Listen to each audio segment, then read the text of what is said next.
Mais tout d'abord, l'événement aujourd'hui, c'était l'élection du président de la région Alsace. Vous l'avez peut-être suivi ce matin en direct sur notre antenne. Adrien Zeller a été réélu à la tête de cette assemblée après 3 tours de scrutin par 21 voix sur 47. Le récit, Jean-Manuel Bertrand et Claude Haim. M. Zeller est élu président de la région Alsace. L'élection d'Adrien Zeller s'est jouée sans surprise en 3 actes. 2 premiers votes au cours desquels il n'a pas obtenu de majorité. Et ce n'est qu'au 3e tour de piste, seul face à Yvan Blot du Front National, qu'il va obtenir 21 voix contre 13. Tout s'est donc passé comme prévu. Nous avons décidé de ne pas présenter de candidat, de façon à ce que cette élection se passe dans la clarté la plus totale. Je pense que malheureusement dans d'autres régions ce n'est pas le cas. Je pense que ça crédibilise aussi la classe politique républicaine, ça c'est très important.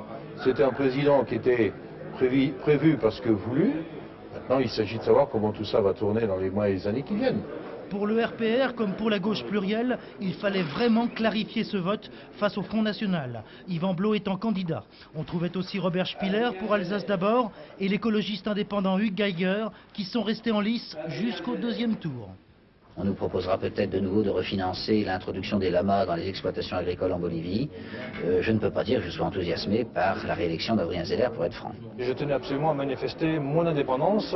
Cela dit, je suis ouvert au programme Zeller qui a des points intéressants. Il y a des points de discorde, très forts d'ailleurs, mais je suis prêt à étudier la question et à voir si mes compétences peuvent m'intéresser à ce moment-là.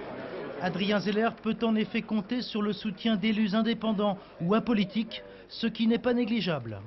Du fait que nous avons 2 élus, on va peut-être avoir un petit peu plus de poids cette fois-ci. Mais dans l'ensemble, nous avons toujours eu satisfaction sur ce que nous avions demandé. Adrien Zeller retrouve donc son siège au terme d'un vote entendu, certes, mais parfaitement clair.